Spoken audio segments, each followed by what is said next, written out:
This is just a quick encouraging reminder to all of my pregnant women out there. You are a celebrity. You are important.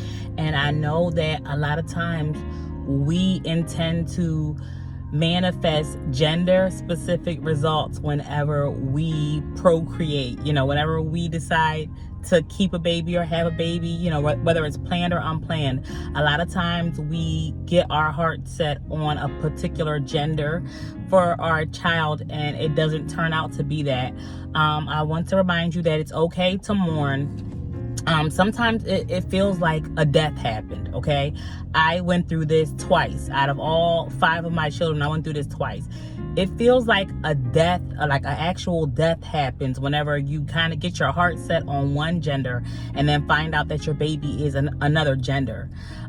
It can really, really feel like everything that you hoped and planned for is now dead down the drain, as if you'll never get pregnant again, and I don't know the circumstances of everyone's pregnancy, but in my circumstances, I could get pregnant again. I was gonna have more children, so in my case, it was a little irrational for me to feel like all hope is lost whenever I had a gender reveal that didn't go my way.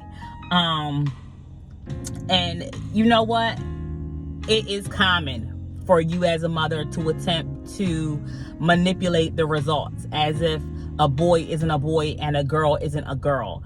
It's common to be, wanting to argue with the sonographer, about the result. I mean, things happen. Listen, I got stories. And I'm going to record that in a whole separate video. But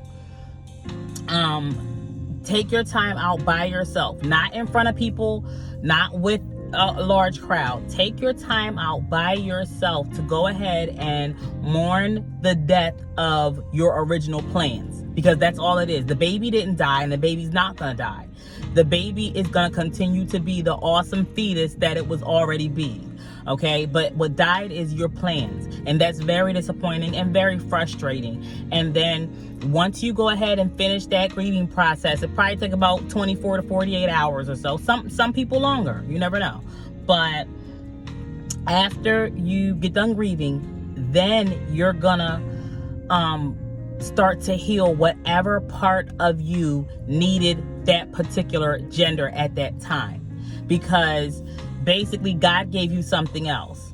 So you might need something that you don't know you need. But, so let's say you want to have a boy and it turned out to be a girl.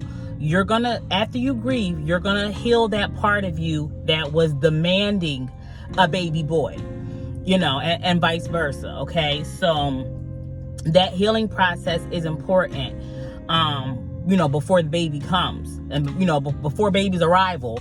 That healing process is important. So take that time to yourself. It's okay if you have to go off alone and cut everybody off. It's okay if they can't reach you. They know you're not going to harm your baby. You're strong. You're beautiful. You love that baby. But you have to reprocess and replan, okay? There's nothing wrong with it. Yes, it's common. It's like a small little bout of depression, but you will be okay. Show yourself grace and show yourself compassion, all right? It happens to all of us. It happens to the best of us, all right? Love you.